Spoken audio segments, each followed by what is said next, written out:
básicamente ser industrial, y el Athletic de Bilbao, por supuesto, pero aquella ciudad gris con su ría oscura y sucia se parece poco a la que hoy luce con orgullo el esplendor del Museo Guggenheim. Pero detrás de esa nueva imagen hay una historia de auge y caída de muchas industrias, de una reconversión dolorosa y de profundos cambios con cosas buenas, pero también con otras que todavía escuecen. Hoy la palabra industria vuelve a estar de moda. Europa urge que apostemos por reindustrializarnos, por mejorar la competitividad y abrazar también los sectores más punteros, electrificación, inteligencia artificial, datos, tecnología, semiconductores. La pregunta es si estamos preparados para afrontar ese nuevo reto.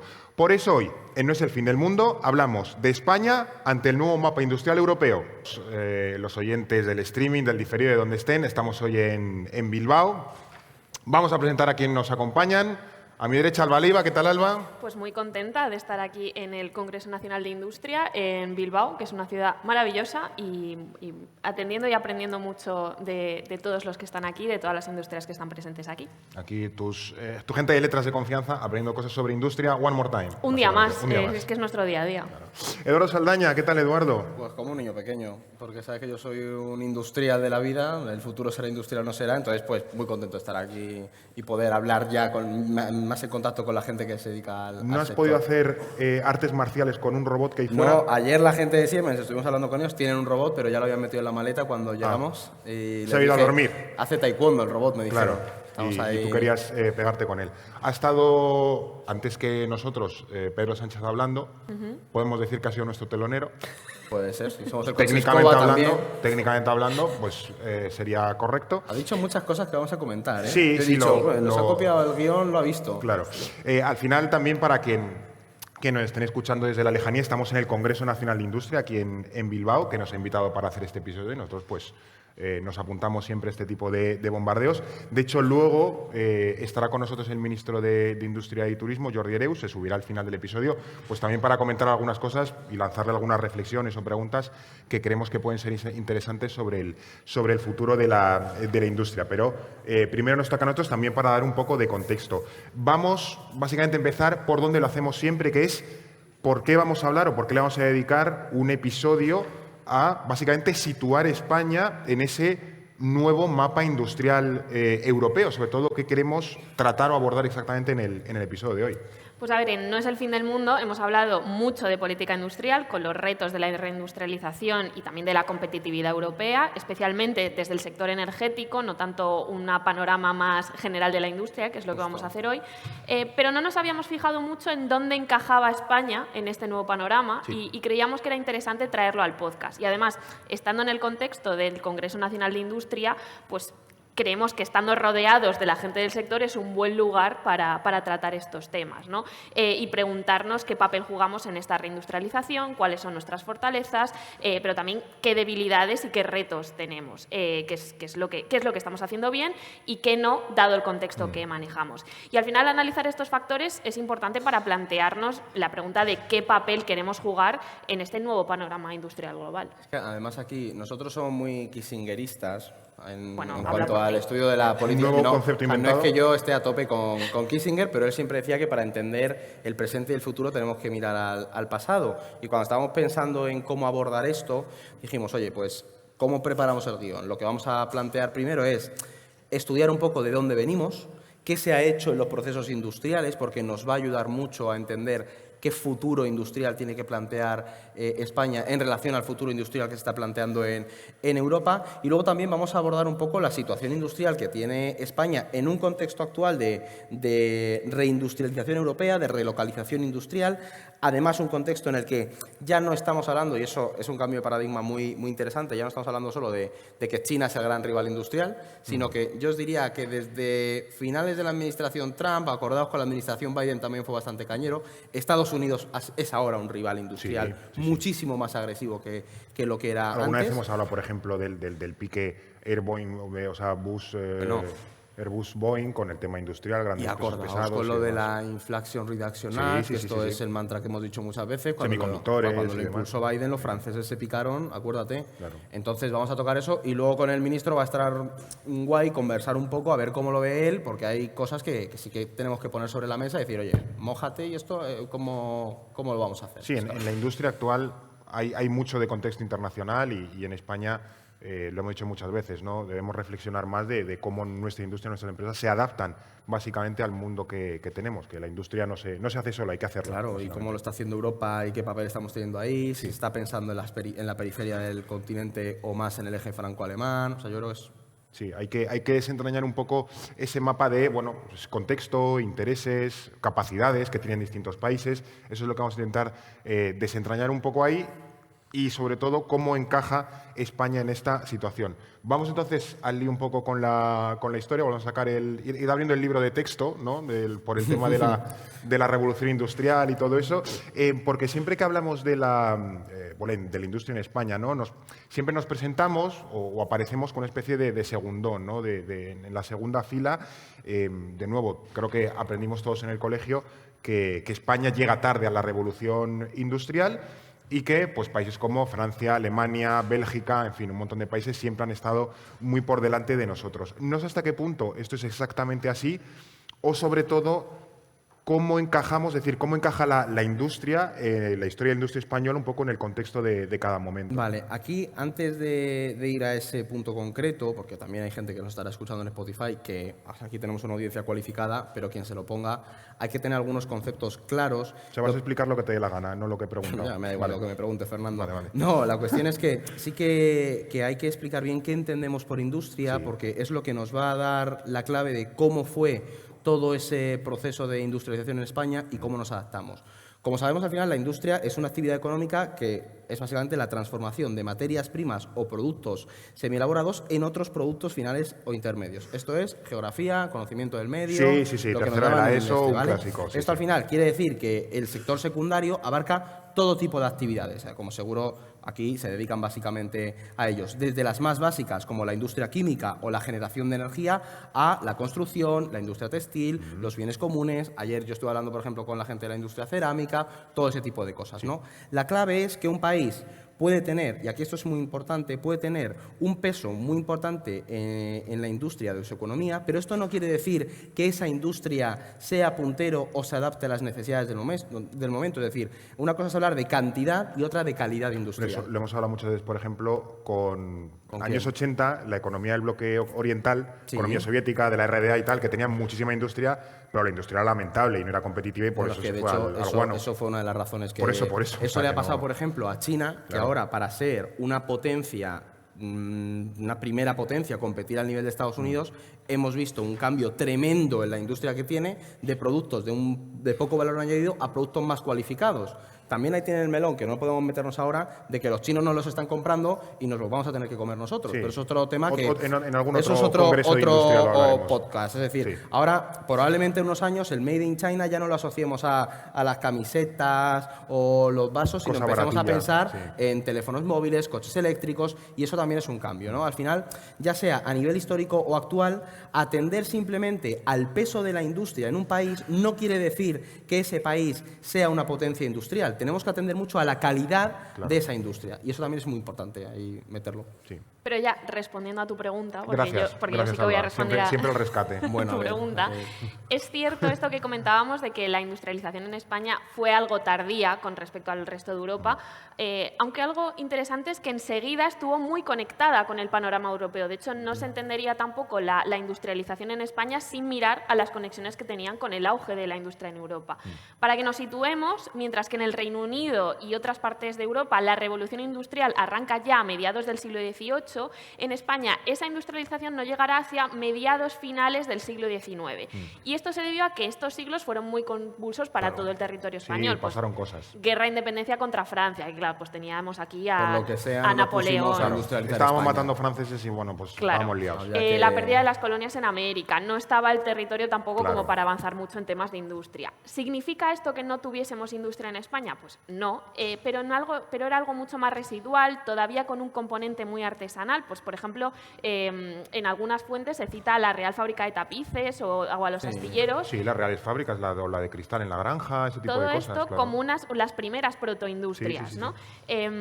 Había además industria metalúrgica en el País Vasco, minas de hulla en Asturias y una industria textil algodonera en Cataluña bastante potente. Es decir, ya había núcleos productivos con potencial que con el tiempo serían los que se irían consolidando como los grandes centros industriales del país. Pero será un desarrollo muchísimo más lento que en el resto de Europa y vendrá, pues como decía, precisamente alimentado por este. Claro, y luego también que había otros centros que aquí decir, no, porque en mi ciudad sí, había algunos centros, pero no era una red, eran pequeños polos un poco desconectados, normalmente porque habían aparecido allí algunos británicos. Pero, o sea, con esto, ¿qué querías decir? ¿De que hay más como situaciones o más cosas detrás de esto? Claro, que al final esta consolidación de la industria de España será gracias a, en buena medida, a la llegada de avances técnicos de otras zonas de Europa, de Reino Unido. Por ejemplo, la famosa máquina de vapor que revolucionó la industria textil catalana. ¿no? Pero para que tengamos una referencia también de ese retraso, si la primera máquina de vapor funcional se inventa en 1712, a España no llega hasta 1773. Una locura, ¿eh? Y, claro, y al final la primera fábrica textil con máquina de vapor es de 1832, es decir, muy tarde para lo que venía ocurriendo en el resto del continente. Éramos un poco, 20 años, ¿eh? Claro, es que éramos un poco Internet Explorer de la industria en aquella época. Sí, exactamente.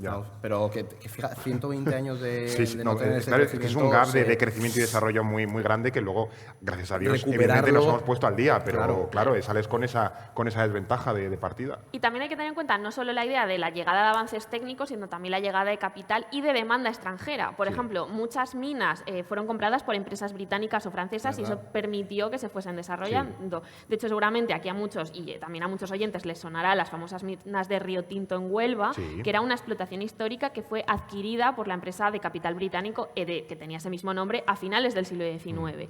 Y yo creo que también el caso más claro, y aquí esto sí que lo van a conocer 100%, es el de la industria siderúrgica vasca, los famosos Altos Hornos de Vizcaya, que fue un sector que se consolidó gracias a la demanda europea, especialmente la británica, de hierro para sus propias industrias. Si los británicos necesitaban hierro, el País Vasco era un centro productor de este material. Y entonces al final se convirtió en un nodo de producción europea gracias también a la cercanía que tenía de yacimientos de carbón, lo que al final le daba mayor competitividad para tener un acceso barato a la energía y poder producir pues, de forma muy productiva. Sí, bueno, y que aquí no nos vamos a meter, pero al final la industria te generaba excedentes de capital, eso te generaba banca, que al final los primeros bancos en España suelen aparecer pues, en el País Vasco, en Cataluña.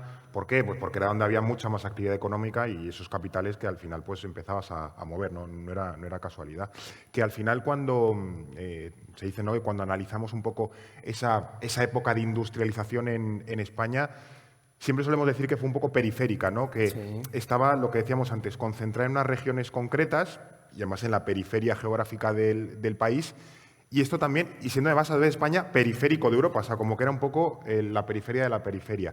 Y esto evidentemente tiene un impacto, o sea, que todavía se ve hoy. Es que además yo creo que es uno de los puntos más interesantes de analizar la historia de la industria y ver hacia dónde va el futuro, es entender el impacto que tiene en las dinámicas sociopolíticas presentes. Es decir, todo no entenderíamos la política actual española ni las dinámicas que tenemos sin todo ese proceso industrial. Es decir, para que nos hagamos una idea del empuje económico que tiene y cómo transforma un territorio en el pasado y cómo puede transformarlo a futuro, ¿no? Al final lo que vimos en ese periodo es que se generaron grandes desigualdades, entre esas zonas se concentraban esos nodos industriales que tendían a ser más prósperos frente a otras que estaban más ligadas a la agricultura. Es verdad que eso poco a poco se intentó equilibrar y reducir esas desigualdades, pero sí que continuaron. De hecho, se intentaba compensar de forma activa, por ejemplo, con los famosos polos de desarrollo industrial, es decir, para intentar... de la época más franquista, ¿no? Sí, pero bueno, ahí vimos que durante esa época... Una política activa. Sí, o sea, yo doy saltos temporales, pero básicamente durante la época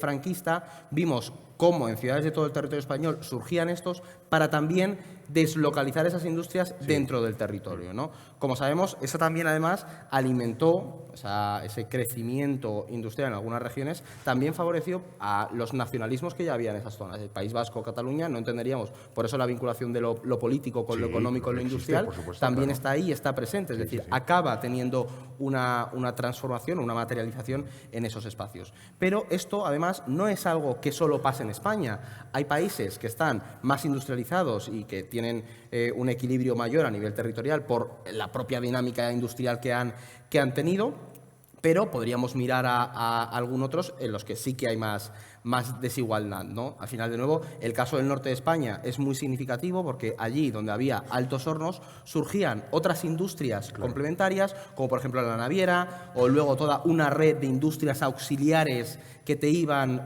potenciando el crecimiento de las otras industrias. Es decir, empezar a desarrollar esas zonas acababa permeando en todas las regiones de alrededor. Que luego comentaremos otros casos. Uno también muy significativo de la brecha interna es el caso italiano.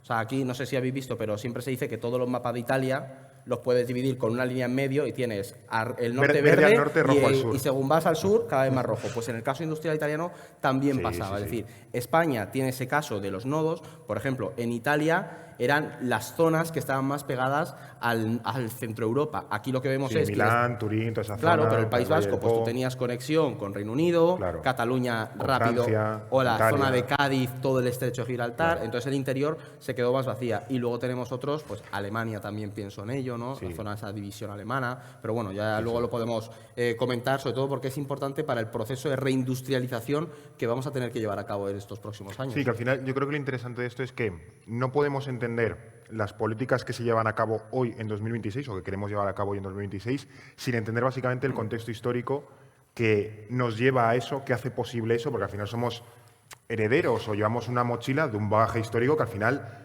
no es una ley de hierro, pero nunca mejor dicho, pero nos condiciona básicamente o nos limita o nos hace pues incentivos en un lado y nos quita en otro. En o fin, nos ayudará a entender cosas que veamos. Claro. En el caso italiano, pues probablemente intenten impulsar industrias en el sur para solucionar los desequilibrios que llevan teniendo durante más de 150 años. Claro. ¿Sabes?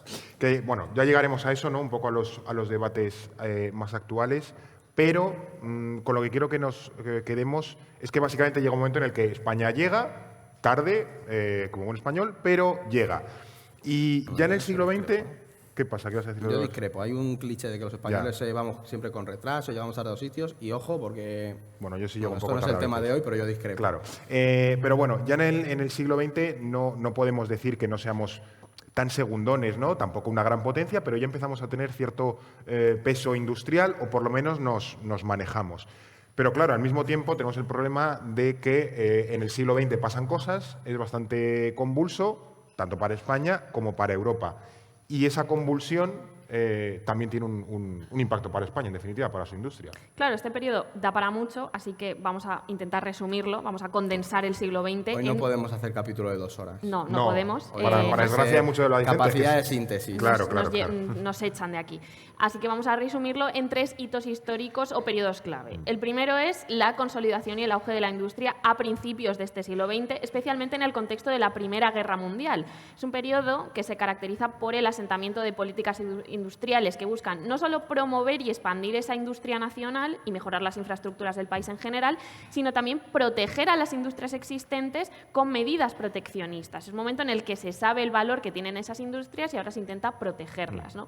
Algo que además se replica en el contexto global y europeo, y España, como país neutral, sale beneficiada de esta devastación europea de la Primera Guerra Mundial y lo vemos en sectores específicos, ¿no? Por ejemplo, la siderurgia vasca, la minería asturiana, la armamentística de las dos regiones, con esa famosa fábrica de armas de Trubia, también la de Eibar, también esa industria química o el textil catalán, que vive un auge sin precedentes, todo en un contexto de conflicto en el que el resto del panorama productivo europeo estaba profundamente dañado. Por lo tanto, puedes posicionarte. Esos años de entreguerra fueron potentes. No, España saca dinerito de eso, claro. Bueno, para aprovechar la inestabilidad internacional Eso es.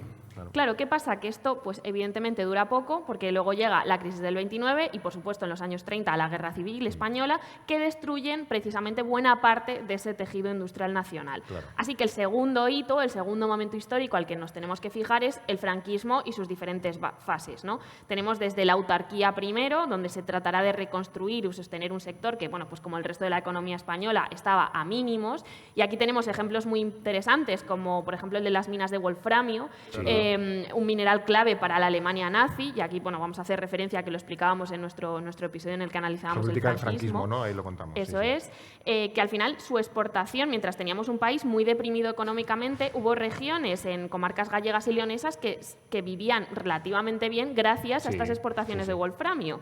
Y luego, por ejemplo, en 1941 se crea el famoso Instituto Nacional de Industria, el INI, que en 1995 fue absorbido por lo que hoy es la Sociedad Estatal de Participaciones Industriales, la SEPI, y el objetivo de este INI era fomentar la industria bajo esa perspectiva franquista del capitalismo de Estado, ¿no? A imitación del fascismo italiano, además. O sea, Eso es. Y además, bajo el amparo de este INI franquista, nacerán o crecerán empresas hoy muy conocidas como la SEAT, Endesa, Enagas, Ence o Iberia, unas que siguen teniendo relevancia. Que en esos años 50, 60 siempre me ha hecho mucha gracia.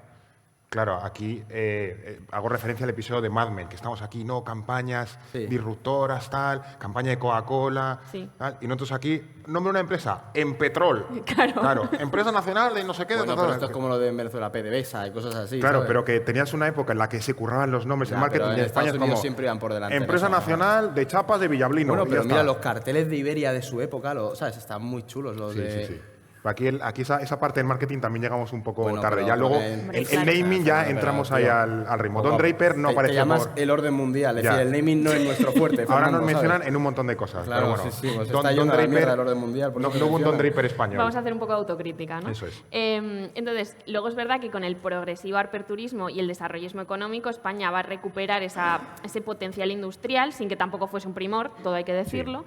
Y el resto de potencias europeas, especialmente después de la posguerra y con el impulso de la recuperación del Plan Marshall y la creación de la Comunidad Económica Europea, pues fue mucho más destacable ese auge o esa fortaleza industrial europea frente a España, que claro, por nuestro propio contexto político, pues íbamos mucho más atrasados, ¿no? Entonces, España, al quedar fuera de todo ese esquema europeo, no se beneficia de ese crecimiento.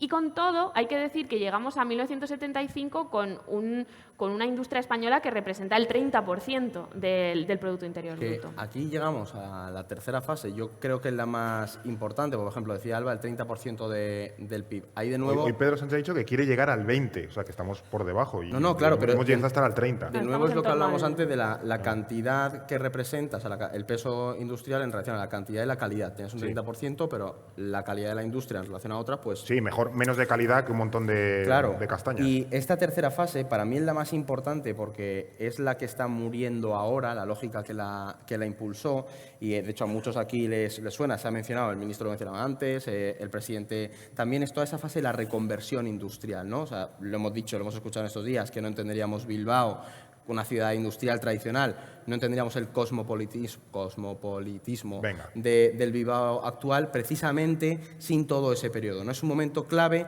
sin el que tampoco entenderíamos cómo estamos ahora y qué nos tenemos que plantear en los próximos años. Así que aquí voy a pararme un poquito porque, como sabemos, los años 70 son un periodo de crisis global. Es decir, la crisis del petróleo, la mítica del 73, puso en apuro a todas las economías internacionales y hubo que intentar sanearlas. ¿Qué pasa? Que aquí triunfaron las tesis neoliberales, esas tesis de apertura de los mercados. Ahí tenemos ejemplos como Margaret Thatcher, no vaya a ser, que en el Reino Unido nos cierres de minas, todas las industrias, empobrecimiento profundo de regiones enteras. Y esto además coincide con los años 80, 90, en el que se dan dos procesos en paralelo. Por un lado, el nacimiento de nuevas industrias tecnológicas, sobre todo en Estados Unidos, Norte Europa... Sí, ya la computación, la informática gana cierto peso, luego viene Internet... Tal. Microchips, bienes tecnológicos, y por otro se va profundizando en una mentalidad de globalización liberal, de un libre mercado, abajo aranceles, deslocalización, interconexión completa. La globalización neoliberal, básicamente. Básicamente la que hemos estudiado todos. ¿Qué ocurre? Y por eso decía yo que es muy importante y creo que está bien que lo planteemos ya con una reflexión más politológica o filosófica. Estamos en un momento ahora en el que esas tesis neoliberales de el Estado no interviene se han ido se han muerto, se están muriendo. Y lo mismo con el modelo de globalización, están muriendo porque hasta Donald Trump, que en nuestras cabezas era un magnate ultraliberal, está interviniendo muchísimo en la política pública. Es decir, Donald Trump es prácticamente un neokeynesianista que está con una política muy intervencionista del Estado, lo mismo que China, que tiene una política de mucha intervención. Entonces, esas ideas neoliberales y de globalización liberal que empujaron el proceso de relocalización de industria, de deslocalización y demás, han muerto o están prácticamente muriendo en estos últimos 5 Sí, que cuando la años. gente dice que la globalización ha muerto, no es tanto eso, sino que la que está muriendo es la globalización neoliberal y está dando paso a otra globalización, quizá de mayor capitalismo de Estado, o Más no sé regional. cómo lo llamaremos en el futuro, pero... Sí, más proteccionista, más proteccionista, intervencionista a lo claro, mejor, que más combina algunos elementos, regionalizadora. pero... Claro, por eso ese tercer momento que planteábamos es importante por eso, porque es el que estamos ahora mismo viendo morir, que es el gran debate que estáis teniendo aquí durante todas estas Sí, sesiones. que Thatcher y Reagan ya se murieron en lo físico, ahora están muriendo ya en lo intelectual y Justo. en lo económico, no sus ideas. Y esto, claro, hablamos de la reconversión industrial, de un contexto ya más neoliberal de los años 70, 80, 90. ¿Esto cómo afecta a España? Porque además políticamente coincide con la transición, entra en las comunidades europeas, entra en la OTAN, etc. O sea, que es una época también que pasan muchas cosas y hay que hacer mucho cambio. Sí, yo creo que es una de las épocas más fascinantes de la historia de nuestro país y la realidad es que España se inserta en este panorama internacional que describía Eduardo antes, Sí. con el hándicap de que es un segundo europeo en materia de industria, que tiene que adaptar su economía a las exigencias del mercado común europeo y eso pasa por sanear las cuentas y apostar por mejorar la competitividad y la productividad, ¿no? Es el salto de toda esa concepción del franquismo a una transición democrática y una apertura al mundo y un mundo que además está en un contexto pues eso, de visión de globalización, neoliberal, Sí, que las etcétera. empresas Además, tienen que ser Lo rentables. hicimos en el momento del cambio. Claro. Claro. Aquí se desarrollan distintos planes industriales que pretenden reconvertir los sectores menos productivos nacionales y apostar por una economía más moderna. El problema es que, mientras que sí que se destruyó todo el tejido industrial de empresas pocos productivas en ese momento, no se sustituyó con otras industrias punteras o de mayor valor añadido. Y el resultado fue una disminución del tejido industrial español que pasó a representar un porcentaje mucho menor que anteriormente, pues como decíamos, de ese 30% a un 15-20%, que hay que decir que alcanzamos ese 20% en algunos años, dependiendo si contamos la construcción o Claro, no. es que eso te iba a Que decir. esto es un que tema. ahí El hacemos dopaje. a veces El un poco de sí. trampas al solitario, metiendo la construcción, Sí, que bueno. es una industria, pero ¿sabes? Habría que... Sí, a veces se le saca por si tiene mucho peso para que no te Exactamente. distorsione, rollo Eso PIB de es. Irlanda.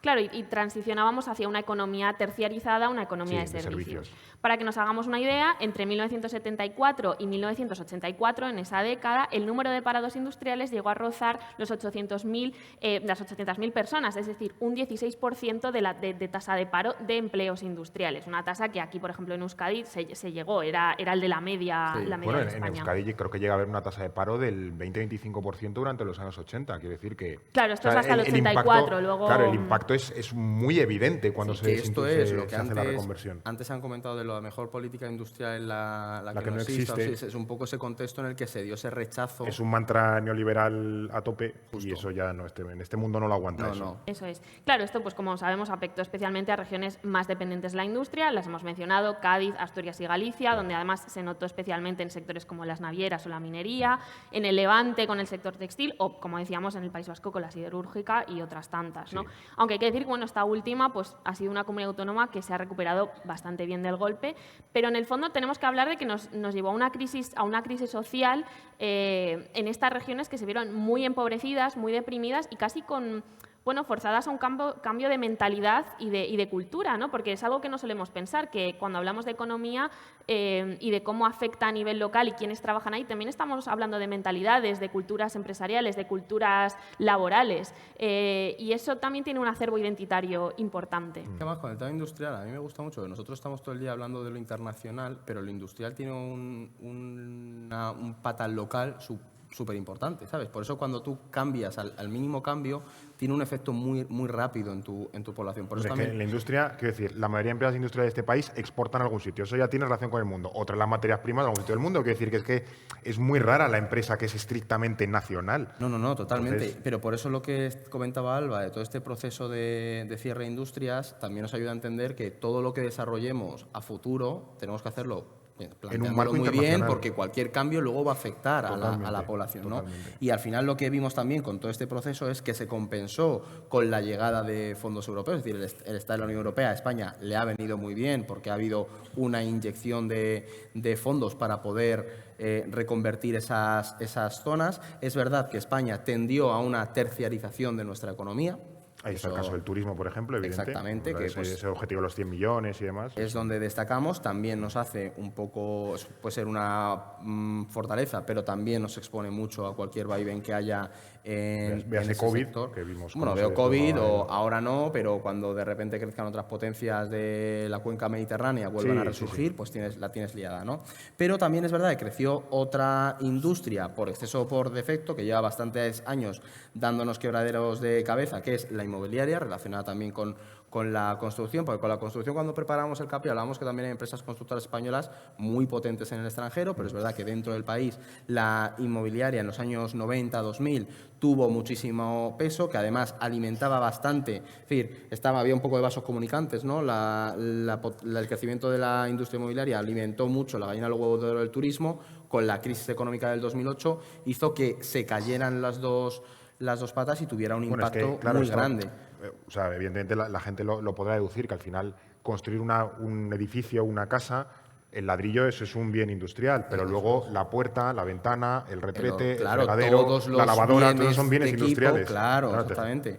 No, y el hormigón, que tuvimos el capítulo de la hormigón. arena y demás, al final pues la construcción sigue teniendo un peso importante, pero es el 5% más o menos del PIB industrial, entonces eso también tuvo su impacto en el 2008. Claro. Entonces ahora sí, estaremos como en un 15-16%, ¿no? de peso Más o menos. de la industria en el PIB nacional, que no está mal, pero hay que intentar aumentarlo en un contexto internacional, eso, porque es un sector mucho más Y ver qué industrias resiliente. potencian ese crecimiento, esa es la Eso clave. Sí, esto me interesa porque ya que hemos llegado al presente, también creo que es interesante que hagamos un poco una radiografía, ¿no? de cómo están ahora mismo las cosas en España.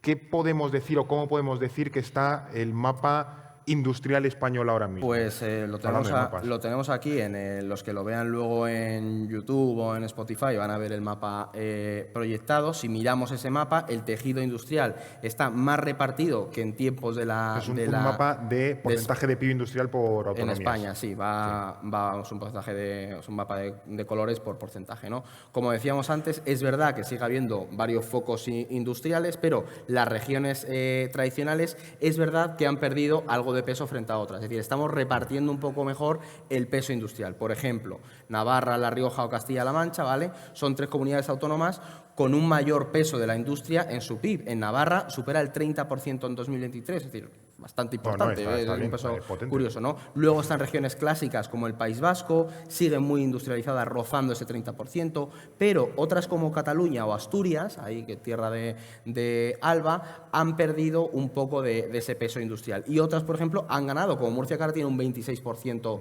de industria en su PIB, ¿no? ¿Qué pasa? Que viendo este mapa, es verdad que podemos pensar que tenemos un tejido industrial muy repartido y fuerte, que hemos superado todas esas grandes desigualdades territoriales, ¿no? Por un lado, es verdad que es así, porque implica que nuestra economía, la economía sobre todo de ciertas regiones, se ha diversificado más allá del sector servicios, que además, o la agricultura, que suelen ser sectores más precarizados, con un ingreso menor. Menos competitivos en general. Claro, entonces eso, pues bien, nos hace un poco más resilientes. Otras, en cambio, han pasado a depender mucho de la industria, pero es verdad que, por otro lado, también tenemos que atender no solo al peso de la industria, sino, de nuevo, al tipo de industrias que tenemos. Es decir, la riqueza que generan, cómo se organizan, cómo de internacionalizadas están, qué presencias tienen. Por ejemplo, luego lo veremos, pero muchas de esas industrias son pymes. Es decir, no tenemos grandes empresas nacionales, a lo mejor preparadas para competir en un contexto global como el que se nos viene, Sí, que a lo ¿no? mejor Chapas Manolo es una empresa industrial, Y chapó por ellos. pero a lo mejor son 5 y, claro, no tienen la competitividad que te puede tener un, yo qué sé, ThyssenKrupp en Alemania. me lo invento.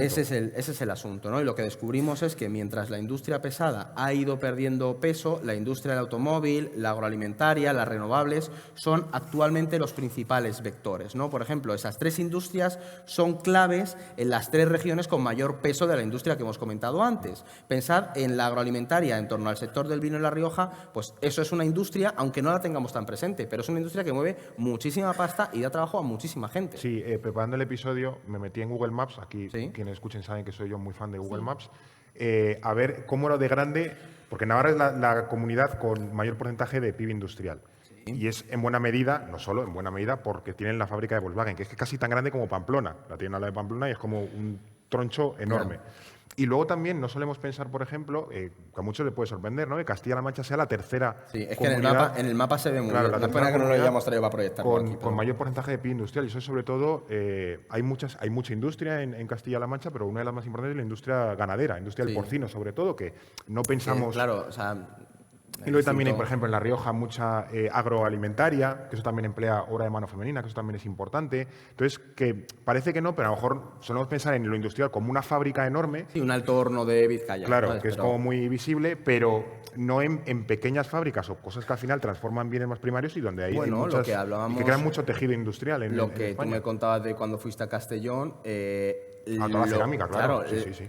Lo grande que es toda la industria cerámica en esa zona. Yo no lo sabía y a lo mejor hay oyentes que se lo estamos contando y no tenían ni idea, pero es gigantesco el espacio que ocupan. No, y que sobre todo puede parecer a lo mejor no sumar mucho en el PIB nacional, pero en comarcas, regiones enteras, es lo que sostiene. Quiere decir que Exactamente. como cierra una fábrica en esa zona, te has cargado la economía de toda una región, de muchísimos pueblos. Entonces, sostener esos sectores o esas actividades es importante porque al final te cohesionan el país, ¿no? También por seguir avanzando en Sí. esta cuestión, que entiendo que esa industria, por ejemplo, el agro, ¿no?, que es clave para la economía, no diría que es poco estratégica, porque también son cosas de comer, que por algo la Unión Europea Bueno, de tiene hecho, la Draghi, PAC. yo creo que Draghi y Letta lo metían también en su Claro. informe, si yo no estoy equivocado, en cuanto a la autonomía Al estratégica. y final, demás. ojo con el mejillón enlatado, que es importante. Pero la apuesta por la reindustrialización europea también mira, es un poco hacia donde vamos, las industrias de alto valor añadido, que es un poco como el siguiente paso. Esto lo hemos contado en otros episodios. Tenemos uno reciente sobre la competitividad industrial en Europa, que es el 234, este será el 250 y algo. Pero también por repasarlo un poco brevemente para la gente que nos está siguiendo aquí o la gente que quiere un poco hacer refresh en casa, ¿a qué escenario nos estamos ahora mismo enfrentando industrialmente en Europa? Pues resumiendo, las claves del nuevo escenario global es que Europa sufre un problema de competitividad industrial en un contexto de auge de nuevas potencias industriales y además también de competición entre China y Estados Unidos. O sea, nos habíamos acostumbrado a importar materias primas y energía mientras nos centrábamos en ser en el centro de industrias más avanzadas y de generación de conocimiento.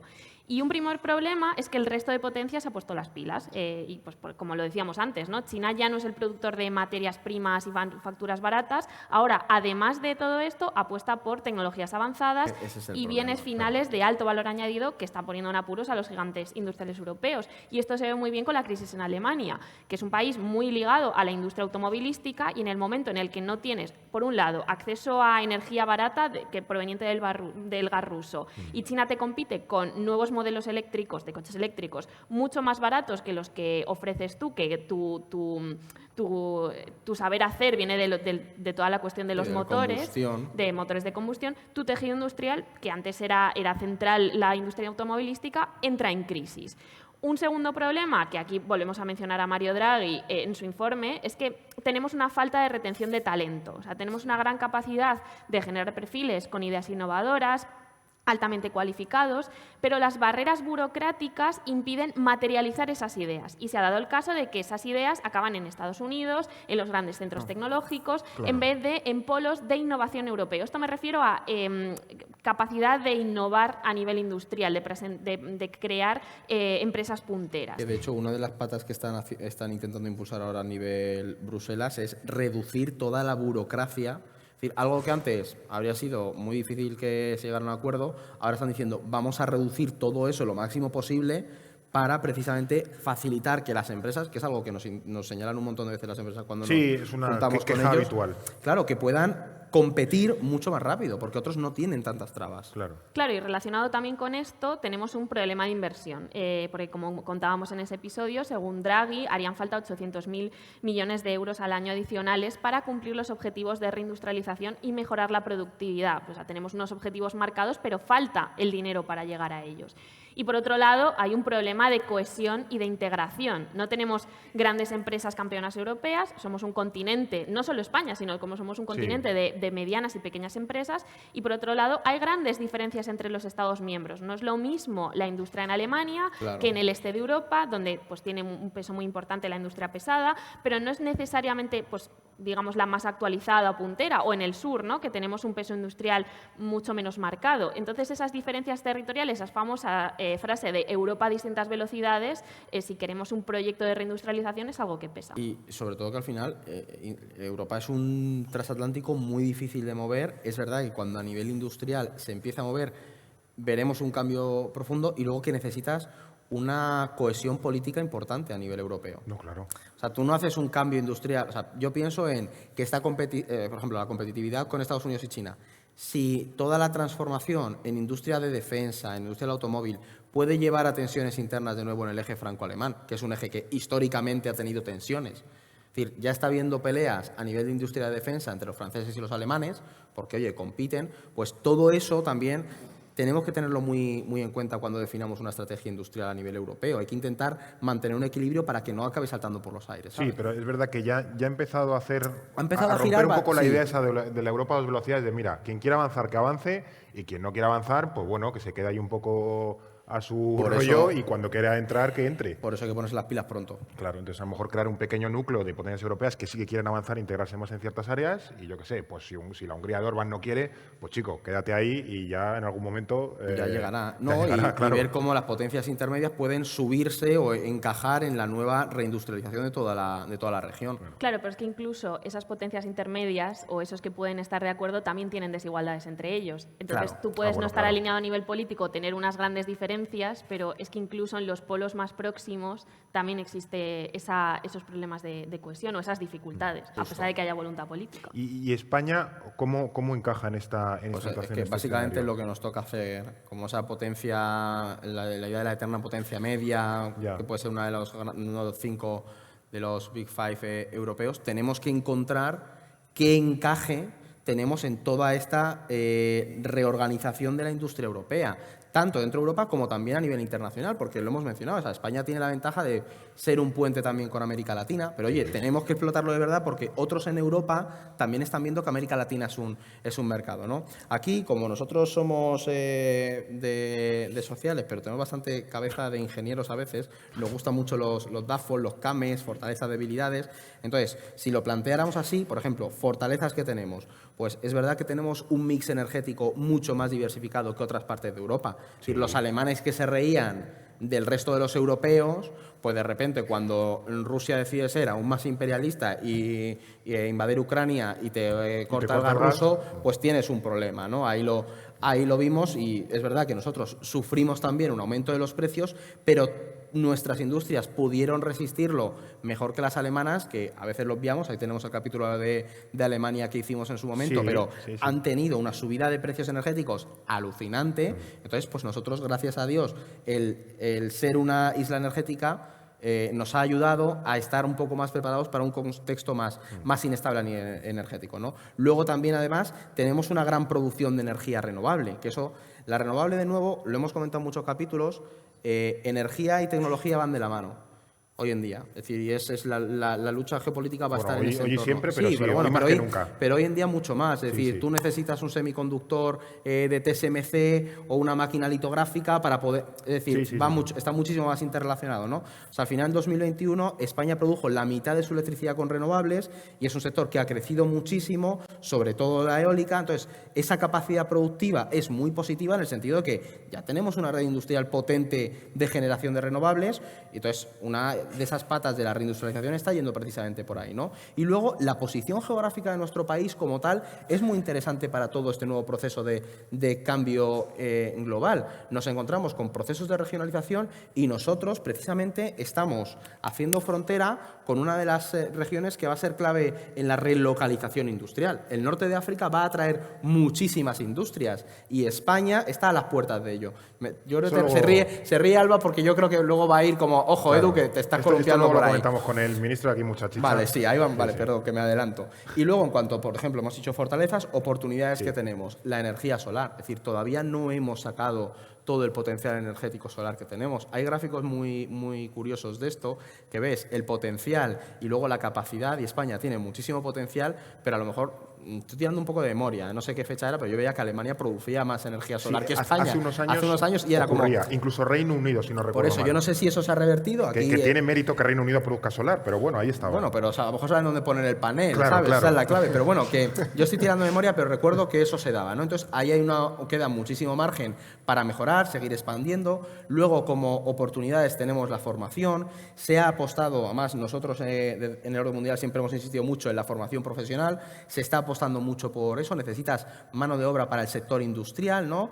Que es verdad que tienes la universidad, pero también complementarla bien con una formación profesional, financiar esos planes para formar a gente. Y luego también está la idea del capitalismo de Estado. Es decir, las décadas anteriores hemos entendido que el Estado tenía que alejarse y no meter mano en La los idea está procesos. de la mejor política industrial, la que no existe. Vale, eso se ha revertido y ha acabado. Es decir, en China lo meten mano, Estados Unidos se está achinando muchísimo más. No tendríamos, Elon Musk no sería quien es si no fuera por los contratos del Pentágono. Es decir, el Estado tiene que tener una presencia, que no hablamos de intervenir y gestionarlo todo, pero sí tener una presencia, y eso es a nivel español, pero también a nivel europeo. Es decir, Bruselas y la Comisión tienen que tener una presencia en la estrategia industrial.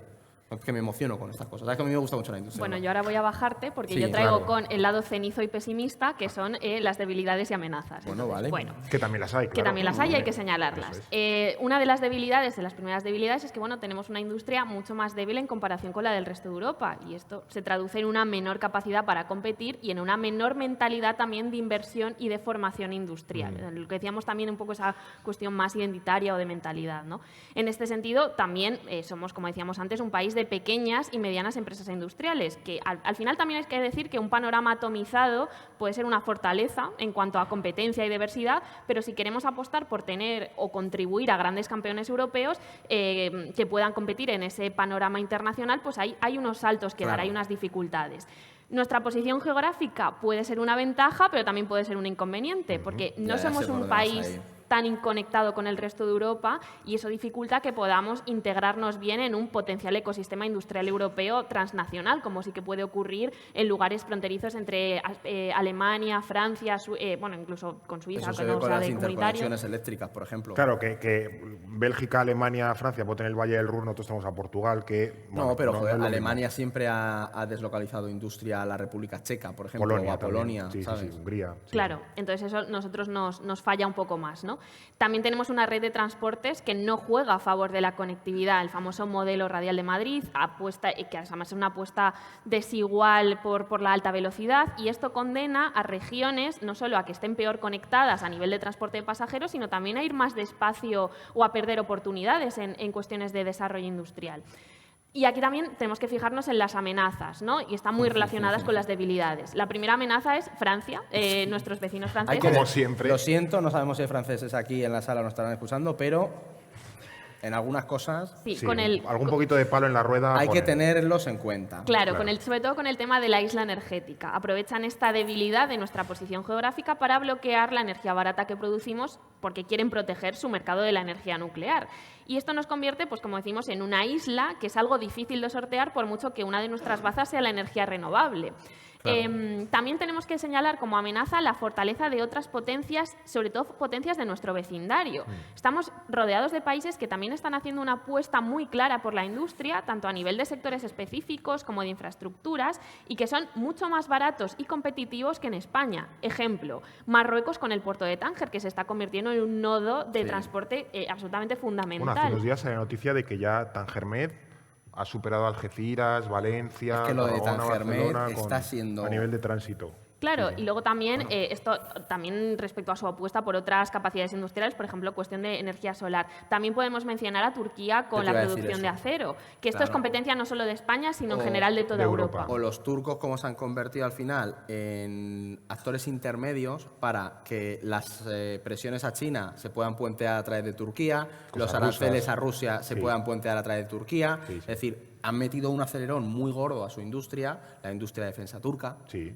Claro, esto también, y aquí nos hemos fijado en países más de nuestro vecindario, ¿no? Con quienes además también tenemos relaciones bastante estrechas. Pero acabamos de firmar un acuerdo comercial con India, ¿no? Que será beneficioso para ciertos sectores, pero también es una amenaza para otros. Antes hablábamos del caso de la cerámica, que Eduardo Sí. estuvo hablando ayer con empresas del sector de la cerámica, y cómo esto pues, puede ser una competencia Además, muy clara para sectores que además sostienen regiones Luego, enteras. después del cóctel, yo llegué por la noche noche, a las 12 de la noche, me puse a leer sobre la cerámica porque me llamó la atención y me metí a leerlo en internet. Y O sea, ¿por qué dormir pudiendo leer sobre cerámica? Bueno, cada uno tiene sus cosas, Claro.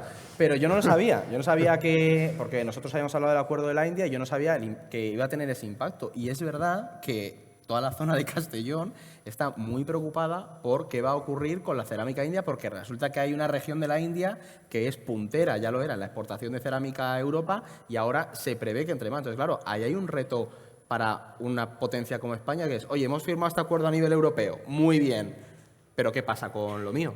Claro. Es decir, Claro. vas a tener que atender todas las necesidades de todos los estados, también los acuerdos transnacionales que firmes.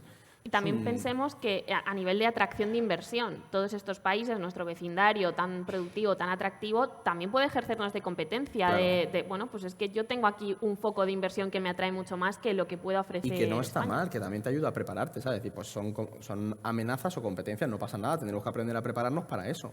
Sí, estas son cuestiones interesantes que ahora vamos a profundizar con el ministro de Industria y Turismo, Jordi La Hereu, verdad que es que le hemos- le hemos dejado el entorno un poco... No, hombre, bueno, ahora que pueda aportar su visión con estos temas que tiene España de retos, así que le vamos a invitar a que suba y que nos sí, acompañe. está aquí. Señor ministro, un aplauso. Mira, ¿Qué tal? Ahí, ahí. ¿Qué tal? hola, buenas, encantado. ¿Primer podcast en el que está? Pues sí, sí. Bueno, Bueno, bien. para todo hay una primera vez entonces. Iba a decir de industria y de lo demás, o sea. Esto es para cafeteros, ¿eh? Para El mí nuestro- es una primera experiencia.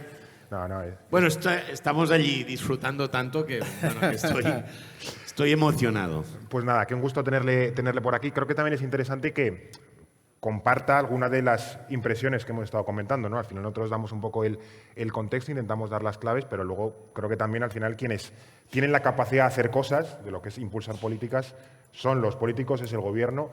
Entonces, en ese sentido también, quizá un poco que la primera pregunta, la primera cuestión sea también su diagnóstico de en qué punto está España, la industria española en este caso, en relación a la industria europea, que puede ser, no sé si a veces aliada, a veces competidora, y en general el contexto internacional. ¿Cómo ve ahora mismo a la industria española? Pues, bueno, yo creo que llevamos 2 días, ¿no? Debatiendo los retos y todos los desafíos que tenemos y también a la vez, bueno, yo creo que tenemos los grandes activos para afrontar los retos.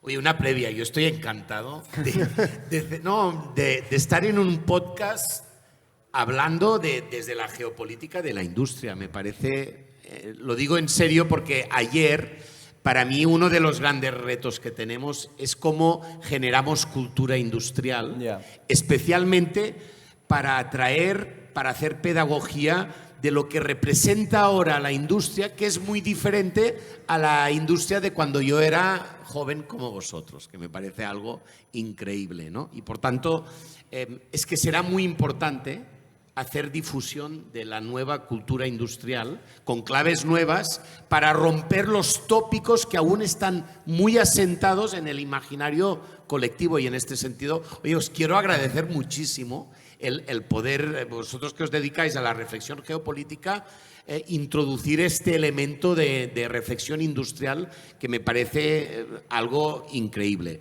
Yo creo, y quiero partir de una tesis, estamos sobre todo ante una gran oportunidad industrial desde España y os diría desde toda la península ibérica. Y por tanto pondría más énfasis en todas las oportunidades que tenemos y sobre todo porque yo creo que estos 2 días del Congreso lo que se ha expresado es que tenemos problemas, tenemos limitaciones, tenemos grandes retos, pero tenemos la capacidad y la voluntad, que es colectiva, de la unión de políticas públicas junto con la energía que nos viene de los protagonistas industriales, trabajadores, empresas, emprendedores. Y yo creo que quisiera empezar, estamos ante una gran oportunidad, pero es evidente que la oportunidad se gana si estamos muy activos, minimizando amenazas, intentando que todos los puntos débiles les podamos dar la vuelta y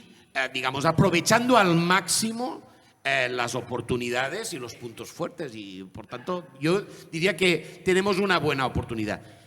Yo Mira, ser ahora ministro de Industria en la España del 2026, sin duda, es muy diferente al entorno de hace 10 y 20 años. En el Ministerio tenemos todo el pasillo de todos los exministros de Industria. Bueno, su entorno era totalmente diferente a lo que ahora vivimos. Y yo creo que habéis descrito absolutamente el cambio de paradigma en el que nos encontramos. Yo siempre lo explico en términos personales, vitales, disculpad. Yo empecé a trabajar hace 35 años en el puerto de Barcelona. Y trabajar en un puerto como el de Barcelona hace 35 años era asistir al nacimiento del paradigma o el desarrollo, la eclosión del paradigma que estos años han terminado, que es el paradigma ya pasado. Era globalización de un mundo que decíamos era un mundo plano, donde la emergencia de la lucha por la competitividad, hija de la globalización, sin matices, porque veníamos de una geopolítica, de un mundo confiable. Y había caído el muro, algunos teorizaban que se terminaba la historia, bueno, qué clarividencia, digamos, ¿no? Mundo plano, donde en aras a la competitividad era la eclosión de la especialización productiva en el mundo. Y dábamos en aquel paradigma por bueno, por tanto, la deslocalización productiva. Y por tanto, los procesos, yo años después lo viví en visión urbana, estando en un ayuntamiento como el de Barcelona. La desindustrialización, la deslocalización, aún de una industria que su imagen no era la chimenea con una hoja verde, sino que era aquella actividad cada vez menos compatible con el entorno urbano, por ejemplo, cosa que ahora está cambiando muchísimo. Y por tanto, aquel paradigma de la globalización donde la geopolítica no emergía, quedaba como un juego donde en aras a competitividad se especializaba. Ahora esto ha cambiado radicalmente. Y vosotros que sois expertos en geopolítica, es evidente que una de las consecuencias es el redescubrimiento por parte de Europa de algo que llevamos con retórica muy liberal y ya lo llevan practicando las otras grandes regiones en el mundo. Yo he sido 3 años presidente de Hispasat y lanzamos un satélite con SpaceX. Y efectivamente, cuando estás allí, te explican esto, que bajo una retórica de una cosa que parece la aventura solitaria de un emprendedor, al lado había grandes programas con el Pentágono que también explican la eclosión de un proyecto como SpaceX. Bueno, por tanto, esto en Estados Unidos, en China, en Corea. Por tanto, este elemento del Estado emprendedor que también genera una dinámica de colaboración pública-privada es lo que da nacimiento ahora a la política industrial activa. Activa, que significa que a diferencia de las últimas décadas como paradigma, que era siempre estar con los factores de política horizontal industrial, que eran los factores de competitividad, ahora se añade a esta política una política que es también política industrial verticalizada, de tratamiento de cada uno de los sectores. Por tanto, es no de intervencionismo, sino de ser un partner con los agentes industriales para generar una nueva política industrial que tiene como un nuevo gran objetivo, que es recuperar capacidad productiva de manufactura en zona confiable. Cada uno que defina zona confiable, para unos, pues, sin duda no es la comarca, no es la provincia, no es la comunidad autónoma. Yo creo que no es España solo. Sí que afirmo que cada vez tiene que ser más una Europa que en todo caso tiene que ser más que nunca capaz de, para defender el proyecto europeo, a la vez de establecer alianzas confiables con el mundo. Y por tanto diversificar zonas en las que podamos, digamos, incrementar cadenas de valor en Europa. Y yo siempre digo, nuestro negocio, entre comillas negocio, es muy territorial. Lo que antes dábamos por bueno de que la capacidad productiva se vaya a otras zonas, porque nosotros ya diseñaremos, ya innovaremos y otros fabricarán. Esto ahora es radicalmente al revés, el nuevo paradigma, porque hemos aprendido primero que quien fabrica acaba innovando, acaba diseñando y acaba dominando toda la cadena de valor. Por tanto, bueno, es el retorno de poner en primer peso el que es muy importante, tener cadena de valor productiva, manufacturera, en España y en Europa. Y bajo este principio, pues es donde nosotros desarrollamos política industrial. Es el nuevo paradigma, ¿eh? Justamente no es neoproteccionismo, sino viene de una cosa que yo creo que es la mejor defensa, en términos, diríamos, futbolística, es un buen ataque. Yeah. Es dominar la pelota, es no ir detrás de la pelota, es jugar en la base de aquello que tú puedes construir. Y estamos en medio de este proceso. Pero digamos, quería definir un poco, como habéis hecho, la nueva geopolítica nos lleva al reforzamiento industrial de Europa. ¡Qué paradoja! Si justamente, como ayer recordábamos, si nacimos de esto, nacimos poniendo carbón y acero en común. Por tanto, fortaleciendo la base productiva. Y después, yo no me enrollaré más, pero todo esto lo tenemos que poner porque ahora estamos para defender nuestros valores. Y por tanto, Europa encarna valores que tiene adversarios. Y toca defender los valores de Europa a partir del fortalecimiento productivo, porque si no sería una defensa retórica de los valores sin la base material para defender estos valores. Y por eso, para mí, la política industrial ahora no es una política sectorial de un sector, es una política muy central. Que ha abierto un melón que me parece interesante y creo que a mí me apetece indagar en eso, que es, voy a llamarlo como esfera de influencia económica, ¿no? Pero que España tenga como un lugar de cercanía donde producir, fabricar, alimentarse en términos de cadena de suministro. Aquí hay dos conceptos que voy a explicar brevemente, que es el friendshoring, que es como deslocalizar en países amigos geopolíticamente hablando. Ya no es a lo mejor China, me lo invento, India o Turquía o Brasil, un país que podemos entender que es afín geopolíticamente.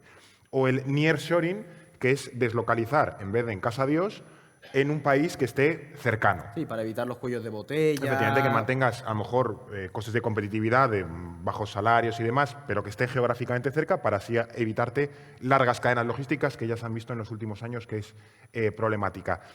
¿España ahí dónde encaja? ¿Puede ser nearshoring o friendshoring de otros países y a su vez nosotros podemos generar friendshoring o nearshoring? Me lo invento, Marruecos, Argelia, este de Europa. ¿Hay alguna estrategia en ese sentido? O sea, ¿cómo encaja España en estas dos nuevas tendencias que creo que son, a nivel de producción industrial, vitales ya para lo que queda de siglo? Mira, yo creo que nosotros partimos, primero, nosotros defendemos el multilateralismo. Seguimos defendiendo de que el multilateralismo, la capacidad de acordar reglas de juego, es un principio que seguimos defendiendo, ¿eh? Sabemos que estamos pasando de una globalización sin matiz a una globalización regionalizada, que no es la negación de la globalización. Que yo también tengo que decir, a veces la globalización desde Europa se ha percibido de una manera más negativa que en el resto del mundo. Yo también quiero defender la globalización. Es una redefinición de la globalización. Es una redefinición, que no una negación. Porque también es verdad que la globalización ha sacado de la extrema pobreza a centenares de millones de personas en el mundo, que son las nuevas geografías emergentes. Por tanto, en este contexto, nosotros, multilateralismo, no creemos en que esto sea un juego de suma cero y creemos en las bondades del intercambio.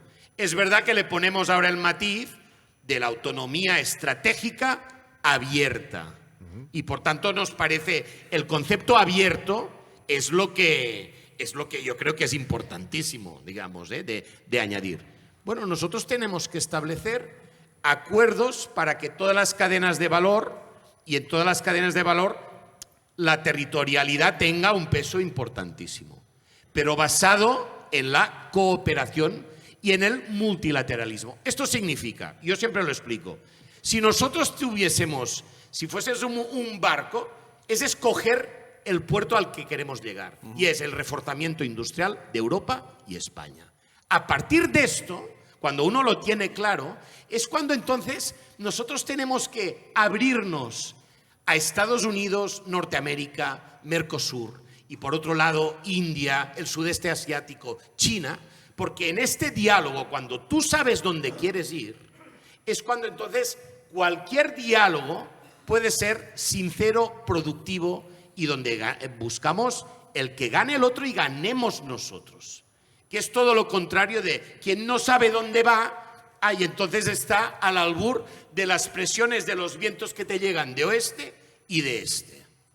Y por eso, primero, nosotros no admitimos vetos de nadie y por eso tenemos la capacidad de entendimiento multilateral y en cada diálogo lo que vamos a hacer es, como otros hicieron ya hace 40 años, y por eso nos entienden muy bien, porque ellos lo hicieron primero, que era aceptar la inversión de otros países, pero con condiciones. El bien hecho en España significa que para mí, inversiones que vengan de China, de India, de Estados Unidos, como siempre ha sido, porque el nacimiento de la industria en España, el que era nuestro mundo, está lleno de nombres de toda Europa.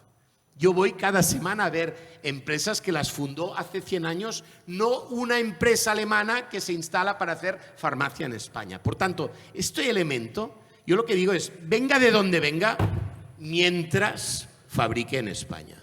Mientras fabrique en España. Vale. Yo aquí acabo de generar una inundación. El mantel absorbe. Y por tanto, yo digo, mientras se fabrique, se genere todos los efectos positivos de la industria en España, estamos abiertos al diálogo y a la inversión de donde venga. Que es lo contrario de estar abiertos de cualquier manera a cualquier inversión. Yo tengo... ¿Le puedo hacer una pregunta yo?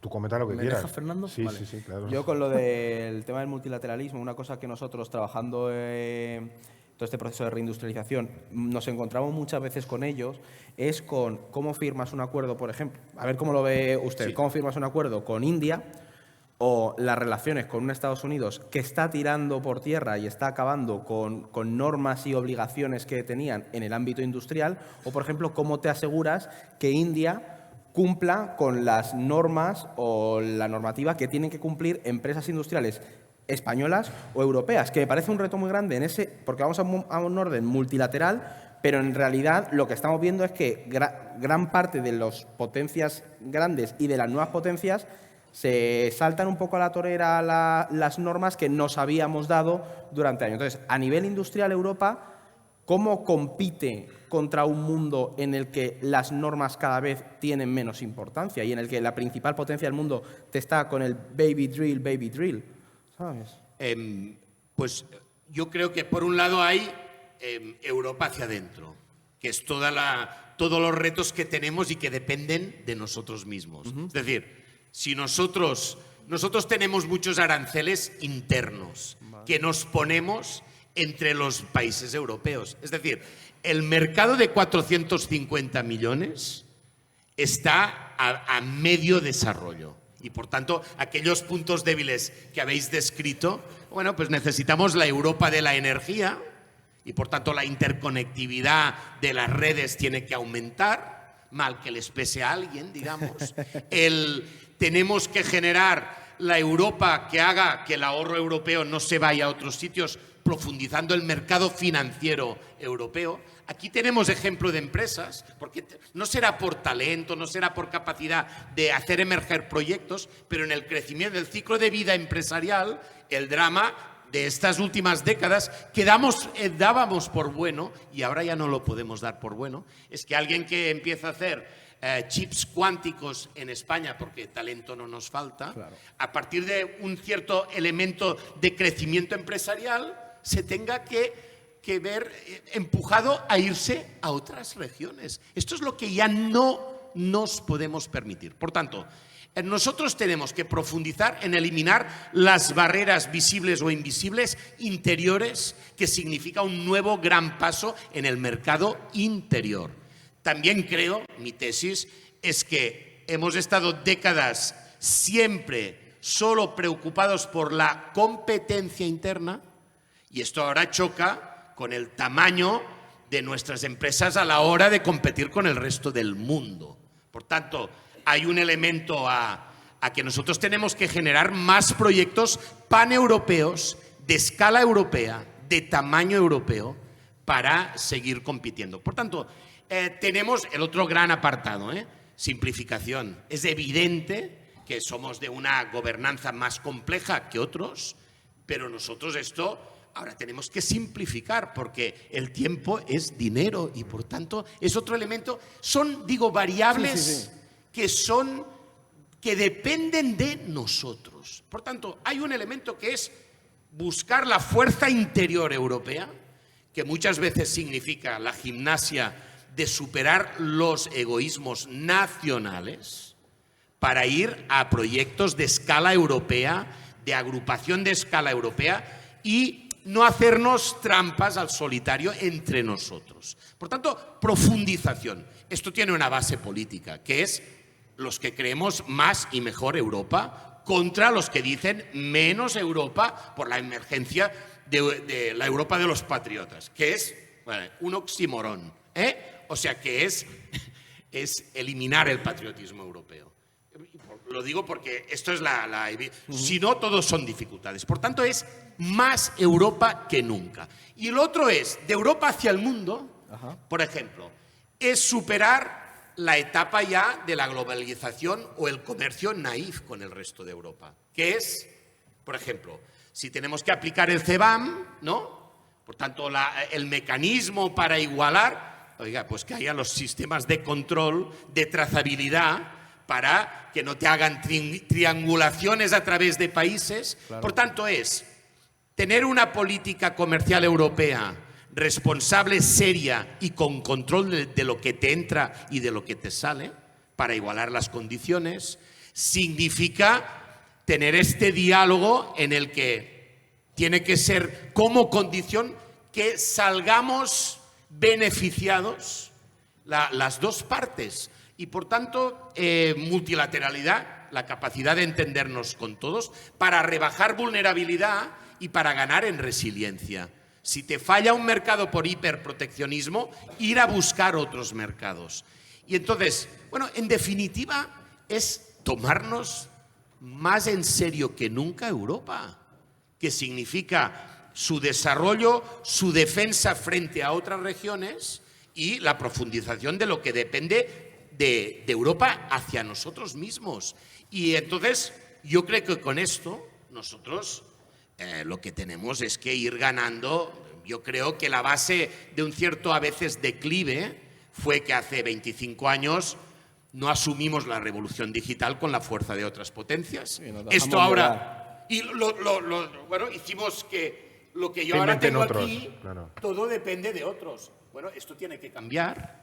Esto tiene que cambiar. Por tanto, nosotros empezamos a perder productividad por no coger a tiempo el tren de la nueva revolución digital.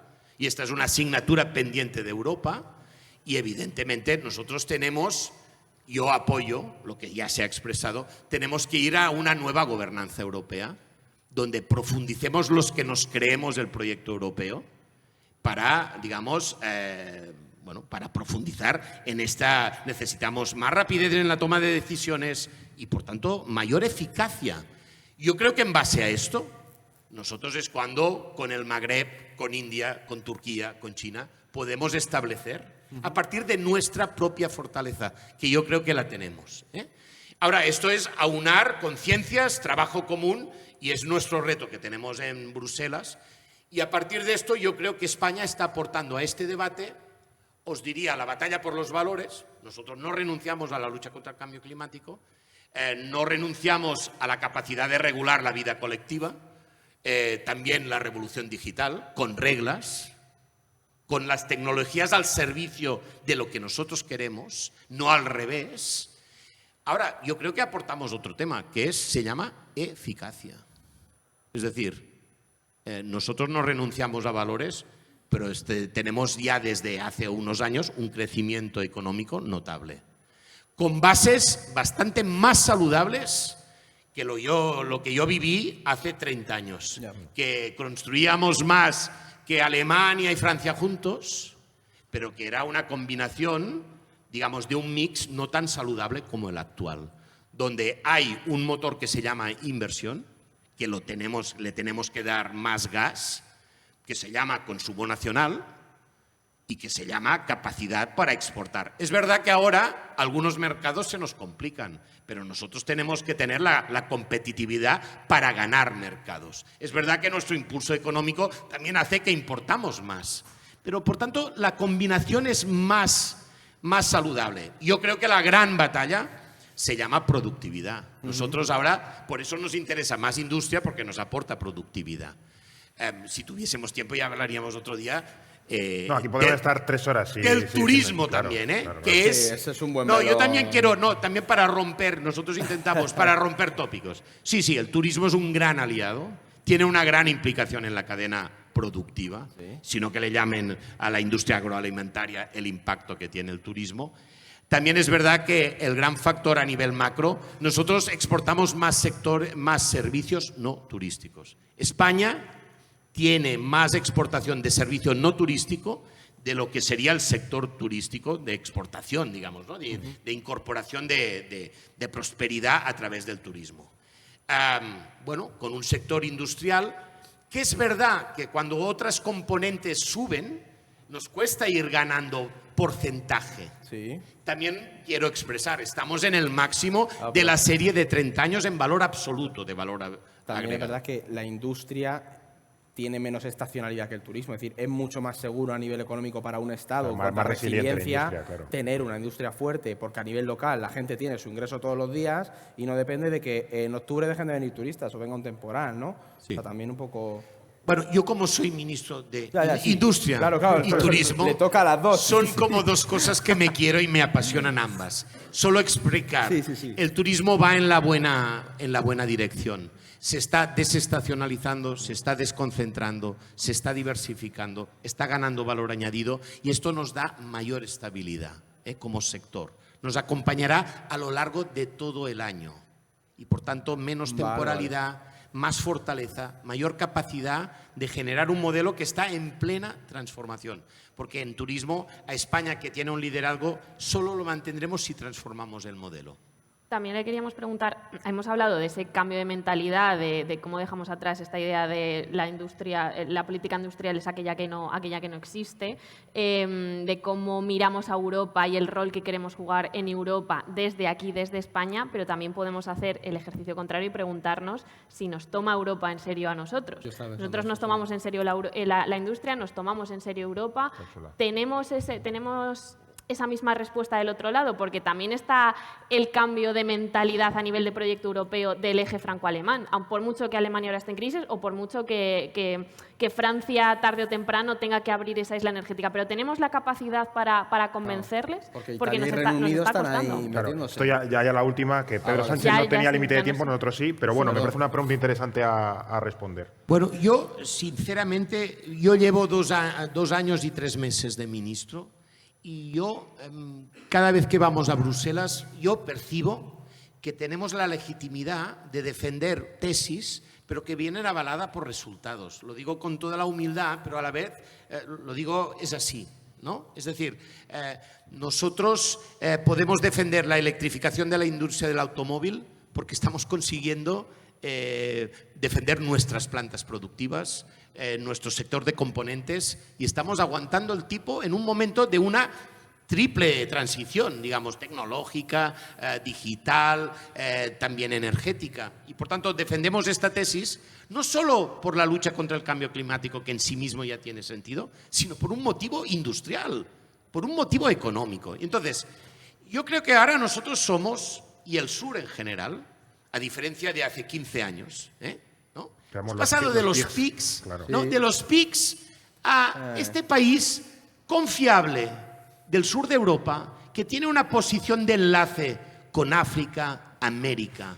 Es puerta de entrada de Europa, pero que es profundamente europeísta y que cree profundamente en los valores yo ayer decía del humanismo, que para mí antes era una obviedad, pero ahora es que nos tocan nuevas militancias. Mientras Rute mandando WhatsApps a Trump. No, Claro. por eso, ya, pero ante esto nosotros, y además añado otras cosas que ya serían ya no tanto de industria. O sea, hoy hay un artículo en el New York Times, ¿no? En el corazón del imperio, de un presidente de gobierno que dice, no, pues España apuesta por un país abierto, fruto de una sociedad abierta.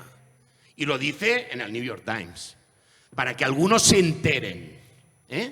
Y además decimos, ¿lo hacemos por valores? Sí, yo no transijo con los valores, pero es que además es que tiene resultados pragmáticos efectivos, porque la sostenibilidad, la competitividad de un país es mucho mejor con la definición de una sociedad abierta.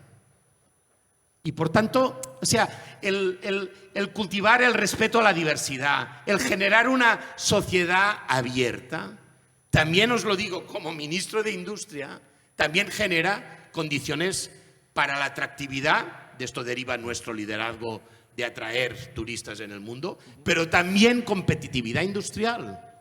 Y por eso yo creo que en Europa somos aquella voz, es verdad, en estos momentos progresista, europeísta, pero añado, en términos políticos, ¿no?, de la socialdemocracia que funciona, que trae resultados, que genera ocupación, que está luchando para mayor productividad, que se toma la innovación en serio y, por tanto, de un cambio de modelo productivo en el que aún no hemos terminado el proceso. Hombre, no está mal. Y entonces, mira, yo te digo concretamente, ¿qué les preocupa ahora a muchos líderes alemanes? Que vienen elecciones sindicales en las grandes industrias alemanas. Y que lo que no ha pasado aquí, que es que en la industria no está entrando con fuerza el populismo, ¿no?, digamos, que niega todos los valores europeos. Allí hay miedo al futuro, hay temor a las transiciones, y todo esto pasa del campo industrial, económico, a una tesis política. También porque fueron muy dependientes a nivel industrial y se ha golpeado. Claro, y entonces yo creo que nosotros, por eso para mí es tan importante la defensa de la industria y que salgamos exitosamente de estas transiciones. Porque cuando la gente ve que nosotros creamos nuevas gigafactorías, que se defiende... Yo voy a muchas más inauguraciones industriales que a gestión, que también nos toca, de crisis, que también nos toca. Eso está bien. Hombre, claro. Está bien. Te aseguro que es increíble, porque tenemos que estar a las verdes y a las maduras. Nosotros tenemos que estar en las crisis y cerca de la gente. Ahora, es evidente que nosotros estamos atrayendo proyectos industriales en España. Esto es la gran barrera contra los cantos de sirena de los que quisieran volver a etapas pretéritas de neoproteccionismo o de un industrialismo banal, ¿no?, de economías autárquicas, ¿no?, de la Europa de las naciones. Bueno, que me parece, entre otras cosas, un error industrial. Esto sí que te lleva a la decadencia. Bueno, por tanto, yo creo que nosotros, ¿cómo nos ven? Bueno, con alguien que cree, bueno, en definitiva, nosotros queremos una Europa federal. Profundizar en el proyecto de una Europa que se tome en serio.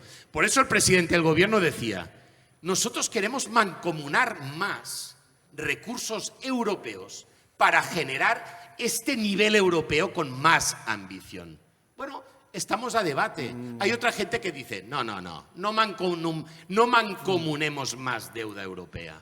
Bueno, nosotros decimos, creo que nos ha ido bien esta solidaridad paneuropea. Y lo decimos como la economía que más crece. Con la pandemia se demostró. Pero la tendencia es, a nivel europeo es al contrario. Es decir, por mucho Bueno, que diga... o- sí, pero o no. Yo no veo a Merz diciendo vamos a unirnos de la mano, a ver cómo salen las elecciones en Hungría. O sea, me explico que yo entiendo la tesis, pero también lo que vemos es que estamos planteando en un contexto en el que vemos las grandes potencias, bueno, menos China, que China te quiere abrir el mercado, pero también es muy intervencionista y muy proteccionista en su mercado interno. Entonces, como que yo entiendo el punto, pero me cuesta ver cómo materializarlo y cómo a nivel europeo, en el medio plazo, puede haber un consenso así. Porque lo veo complicado y ves las tendencias electorales. Francia el año que viene vienen elecciones. Bueno, regulación Europa, nacional. que Claro es un sistema democrático, tendrá soberanamente, que desde decidir, cada nación, claro, por eso Claro. tendrá que decidir qué proyecto europeo. Claro. Yo por eso ahora siempre digo, y hablo cada vez más de Europa, mira, Sí, preferiría obviar estas dimensiones, preferiría la globalización más tranquila, pero ahora nos jugamos en cualquier decisión que Europa querremos. Y entonces, en todo caso, yo digo, la gente nos tiene como alguien que defiende claramente y lealmente sus tesis. Creo que venimos avalado también por resultados. Oye, tenemos 1000 cosas a mejorar, pero también venimos avalado por resultados. Y por eso yo creo que nosotros expresamos que nosotros queremos profundizar el proyecto europeo. Es una tesis tan legítima como la gente que algunos quieren eliminar el proyecto europeo. Se está invirtiendo mucho para eliminar el proyecto europeo, ¿no? Se está financiando a mucha gente que quiere destruir el proyecto europeo. Ahora, ante esto, con todo el respeto, pero también con toda la firmeza, estamos nosotros. Es decir, y cuando digo nosotros, no solo digo el gobierno de España o la familia política a la que yo pertenezco, porque en la gran familia europeísta estamos muchísima gente. Es decir, yo siento ahora la democracia cristiana o los liberales o los verdes, todas las grandes familias europeístas, que en definitiva somos aquella gente que defendemos, bueno, los valores de un cierto humanismo. Y entonces, esto ahora no pasaba hace 20 años, pero confronta directamente con la gente que ni quiere en el multilateralismo y que acaban con todas las políticas que tendían a intentar trabajar por la libertad y la igualdad de la gente.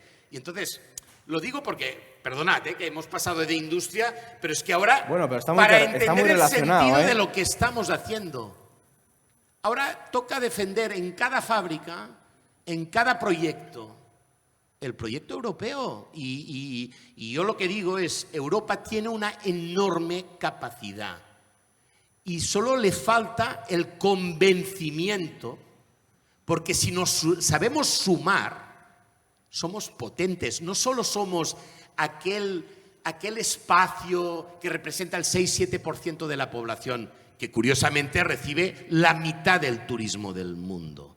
Imaginaros, ¿por qué? Hombre, porque es la sociedad que tiene más calidad humana de desarrollo. Bueno, por tanto, oye, nosotros tenemos que sustituir soft powers por hard power.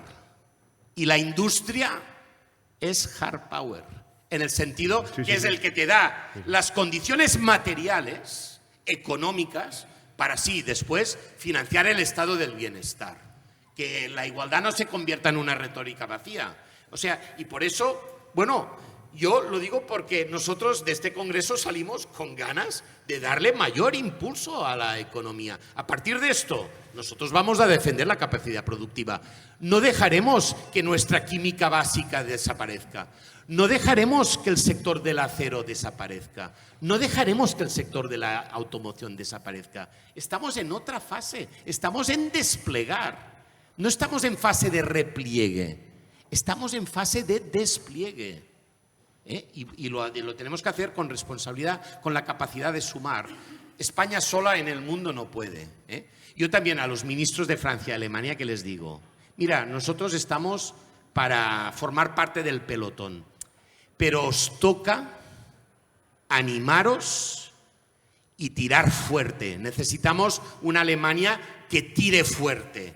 Necesitamos una Francia que tire fuerte. Y a esto nos añadimos Italia. Y se añade, gran novedad, una España, os aseguro, que muy potente en nuestra dimensión. Pero la gente sabe que estamos para sumar. Pues nada, ahí queda, antes de que Eduardo saque el tema de la cerámica, ya veo que le ha cogido gustillo a los podcasts, entonces mira, pues... no tenemos la oportunidad de preguntarle todos los días. Sí, porque si no pierdes el avión, o sea que le agradezco mucho la presencia y la conversación. Ya paso aquí a despedir a todo el mundo, que además son ya las 2. Alba Liba, muchas gracias por el episodio de hoy. Gracias a vosotros. Eduardo Saldaña, muchas A vosotros gracias. siempre. Y ministro Jordi Hereu, muchísimas gracias por participar en este podcast y al final por compartir su conocimiento e impresiones. Oye, para mí os considero un lujo, os lo digo con toda sinceridad. No, porque si nos podéis ayudar a generar cultura industrial, es de lo más bonito que hay, aunque la gente aún no lo sepa. Pues nada, Gracias. y también muchísimas gracias a todas las personas que nos habéis acompañado hoy en el Congreso Nacional de Industria. De nuevo, muchas gracias por aguantarnos y nos vemos muy pronto aquí, de nuevo, en No es el fin del mundo. Gracias. A usted.